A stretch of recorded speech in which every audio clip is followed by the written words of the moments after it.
I'm thrilled to share with you 8 incredible insights Malaysia can learn from Germany. Now you are familiar with some of them already because you are discussing them every single day. But brace yourself because others could spark new ideas and insights. Something you might embrace and integrate into your own life even.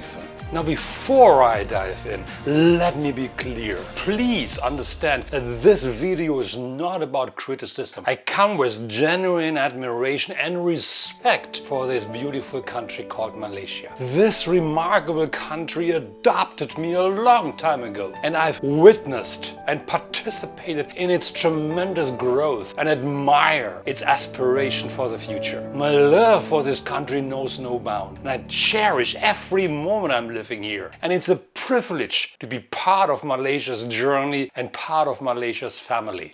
With this being said, let's get started. The madness of driving a car in Malaysia. I remember reading an article a long time back where a father educated his son about driving his car. And he said to his son, "Son, when you drive your car, please be extremely careful. Drive if everyone out there is out to kill you. Be careful and highly alert because I don't want to lose you." We, my family and I, visited Croatia way back in 2019, and we drove all the way up from beautiful Croatia to my hometown Frankfurt, over 1,300 kilometers. And along the way we encountered massive traffic jams. Germany has traffic jams, especially during holiday seasons. It sometimes took us 1 to 2 or 3 hours to get out of them. And while I was driving there in a traffic jam, I was suddenly wondering how come I can feel relaxed and less stressed out in a traffic jam in Germany, in contrast to traffic jams I'm encountering here in Malaysia. I'm exhausted driving to Penang. Heck, I'm even tired sometimes driving home from my office, which is just about 10 kilometers, sometimes 20 minutes, sometimes 1 hour plus. What is a difference? And then it hit me. I came to recognize something. Germans drive very procedural. Now what do I mean by that? Well, Germans don't jump lanes all the time when they are stuck in a traffic jam. They stick to their lanes knowing they will reach their destination sooner or later anyway. And that makes moving in traffic so much more comfortable, so much safer, so much more peace of mind. Contrast this to Malaysia. Observe any traffic situation. Isn't it true that the moment one lane moves faster than the others, you see cars indicating that they want to switch lane, sometimes cutting in front of you, even so you're traveling at a certain speed and it's kind of getting dangerous. It's another mindset altogether. In Malaysia, cars cut in even if the distance between the cars is just tiny and sometimes way too small. On a highway or even in a city, it feels like everyone is trying to be the first, driving in an invisible race on their own against everybody else. And this gets even more dangerous if you're driving on a highway in Malaysia. A long queue of cars lining up to overtake that one single lorry on the left lane. How many cars do you experience overtake on the left lane the wrong lane and cutting in the front even at a high speed? In Germany there's a rule that the distance between two cars should be half the speedometer, which means if you're driving 100 km per hour, that the distance to the next car in front of you should be about 50 meters. And it's even more when the road is wet. But how is it in Malaysia? Some cars traveling at high speed are only 1 meter, sometimes it appears lesser, in distance from each other. That is dangerous, that is scary, and that means you always need to be highly alert, which is okay. But hey, driving always at a high alert mode means you can get tired very, very quickly. Your mind just can't cope with all that being alert all the time. So Malaysians, I know it's hard. Change your mindset driving your car, because you want to reach your distance and not end up as a statistic on another accident. Because the chance to die in an accident in Malaysia is very high, as I read in a recent article. Don't become another statistic. One favorite topic is being on time. We all know those situations here in Malaysia, amusingly sometimes, that Malaysians tend to be late for meetings, personal meetings or appointments or professional meetings and appointments. It's about 20 minutes to half an hour. And what are the messages you are receiving from the person being late? I'm on my way. I'm stuck in the traffic. I'm just parking. And we all know if that's the truth or not. In Germany, being on time is a sign of respect. Respect for the other party. Coming late is seen as very tardy and disorganized. And there's a saying in Germany, if you are coming to an appointment on time, that you are actually late. The minimum time to arrive before an appointment is 5 minutes. But if you reach 15 minutes before the appointment, you are on time. And this is expressed how Germans value time. Heck, they're even saying that it's better to reach 30 minutes before a meeting so the meeting can start on time. Imagine that. And nearly 85% of Germans state that they take their appointments very seriously, and they expect others to do the same. Coming late is a habit, just as being on time is a habit as well.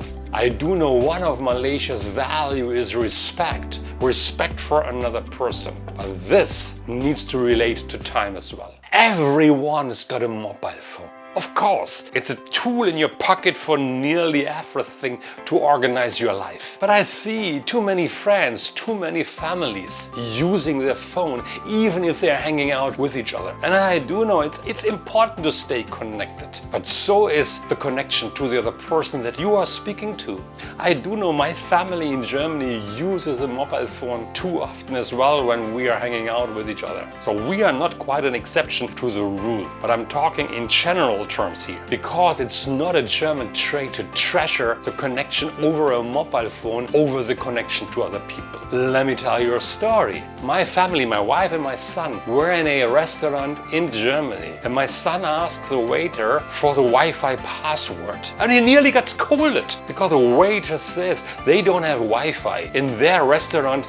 People don't use mobile phones. For them in their restaurant, it's more important that you are connecting to the person that you are meeting, that you are spending time with each other. Mobile phones create addiction. They interrupt social gatherings. They destroy families and family relationships. Is a message on WhatsApp really more important than the talk that you have with the person that you are meeting? And even when you're alone, you don't always need to look at the phone. Enjoy the environment around you. Yourself. I saw Germans sitting alone in a pub or in a restaurant not using their phone. Their phone was on the table. They were sitting there just watching other people, enjoying the time with themselves, looking around and just enjoying the scenery and relaxed while drinking or eating something to their taste. Cover the drains. What do I mean by that? A personal story. It was about 6 o'clock in the morning time when I went for a business meeting. It was raining heavily, so I moved close to the building to avoid getting drenched in rain, not realizing there was an open drain. And I fall, not face forward, but just like walking and ending up on my feet. I moved out of the drain. I had pain in my leg for the next 3 days. I hardly could move it. And interestingly, for a short while after that, I had a fear of getting closer to drains as well. Kind of like a little bit of a phobia developing. Luckily, I do know what to do to remove the phobia from my mind. It's not difficult. But I realized in Malaysia, there are too many drain systems open. Sometimes they are really deep and it's dangerous. I don't know if Malaysians have an inbuilt system of being aware, being alert, of not falling down. I feel it's kind of scary. You won't see this on German roads. They are covered. It's safe to walk anytime, anywhere, be it day, be it night, be it sunshine, or if it rains. Let's talk about highways cutting through greenery. Highways cut through animals' habitat. All too often do I see dead animals laying on the street having been hit by a car. And when animals try to cross the street, they are exposed to cars. And in fact, there are sometimes barriers that prevent animals to even reach the other side. It is here where I really appreciate the German sense of engineering and construction. In order to preserve wildlife, there are over 100 bridges all across Germany built across highways that protects the sanity and sanctuary of the wildlife. It's called green bridges. These bridges are built across the highway and covered in greenery, so wildlife can cross the highways and not getting disturbed by the sound or the noise of the cars or getting exposed by the cars directly. They can safely cross the highway and reach the other side of their natural habitat. Maybe it's an idea that could be implemented here in Malaysia. I don't know if I'm living in dreamland, but it would be one of my dreams if those ideas would be picked up. Another point which might be challenging, I know education is a huge business. In Germany, education is free. Germany believes that to educate people for free is a backbone of future economic development. It helps children to attend school up to university level and beyond for free. What is the impact? Parents don't need to get indebted paying fees for school.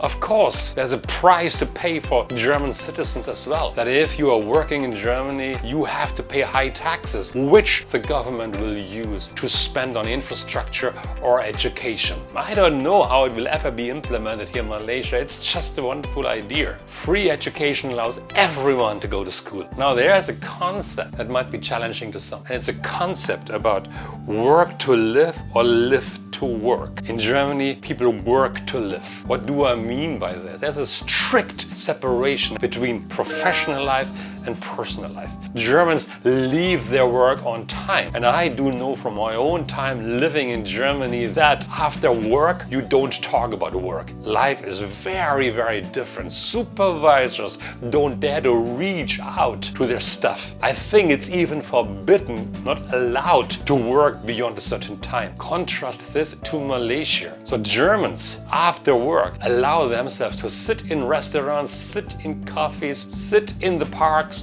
drink, read books, enjoy themselves, follow their hobbies, relax, getting ready maybe for the next day of work. Weekends are weekends. No thought is being spent on work. It's time to rejuvenate. Contrast this to Malaysia. How many hours do you spend at work? Comment in the comment section below. How many hours do you usually spend at work? Many I do know work 10 hours or 12 hours at their workplace. And that's followed by another 1 hour or 2 hours of traffic. Then you have little time left to rejuvenate, little time left to spend with your family, with your children. And that can cause problems like stress, anxiety, worries, broken families, which impacts also your own physical health, possibly. My niece said that in Germany, people work to live, while in Malaysia, they live to work. Work takes a huge chunk of your life. So as such, leave work where it belongs, at the workplace. We have to talk about the garbage. Germany has a strong sense of recycling waste. There are garbage bins in front of every house, strictly separating the waste. And Germans follow through, and there are penalties if you do not follow the rules. And once a week or more, garbage collection comes up and they collect exactly the right waste from the bins and bring it to the recycling areas. It hurt my feeling when I came to Malaysia way back in 1993, the waste that I saw everywhere. Malaysia has improved a lot in this sense. I have to admit this. Remember the pink plastic bags? You went to a hawker stall to buy your food, they put it into the plastic bag. How long did you use the plastic bag? You went to your office for a minute or two away and then you discarded the plastic bag. People threw garbage out of their car windows. Lots has changed since. Still, there's still a long way to go in terms of recycling waste in Malaysia. Here are a few snapshots and videos about about the recycling place in Frankfurt and how it's really separated when cars even drive up to bring their own garbage, their own waste to the recycling places. It's amazing. Now here's one thing. I do know recycling in Malaysia is still somewhat in its infancy or a little beyond already. There's so much more to learn about this here in this beautiful country. This country is too beautiful to get covered in waste. You as an individual watching this video, start recycling. Now you, dear audience, watching the earlier video about what Malaysia can teach Germany, mentioned many things that Malaysia can learn from Germany. And I appreciate that. You mentioned that vocational training in Germany is just as important as a university degree.